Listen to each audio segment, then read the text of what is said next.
Well, to politics now, and in about 2 hours, Senator Scott Brown and his Democratic challenger Elizabeth Warren meet in their second debate.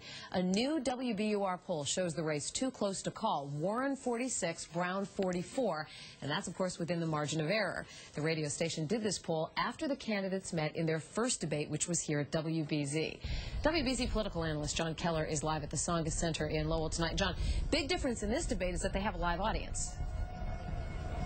Oh, yeah, they're expecting a packed house here at the old hockey rink in Lowell, Lisa, here on the campus of UMass Lowell. And the local audience is really, really important tonight to both candidates, but especially to Scott Brown. There is no scenario for victory for him in November that doesn't involve a big night in the Merrimack Valley on November 6th. And we talked about the obstacles he faces and what he needs to do to get over the hump with arguably the foremost expert on Merrimack Valley politics.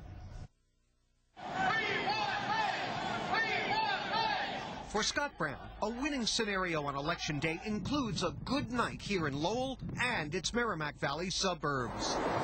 This will be a very competitive region in the Merrimack Valley. Republican candidates have won elections in this part of the state, and they can do it in the future. I think there are a lot of moderate to conservative Democrats who live in communities like Methuen and Drake, Lowell and Haverhill, those areas. You really have a mixture of people, so the so-called Reagan Democrats. But while Brown beat Martha Coakley in the city of Lowell 2 years ago by 1,000 votes out of 20,000 cast, that was just a 38% turnout. November 6th, says Meehan, will be a different story. You can't compare a special election turnout to a presidential year race turnout.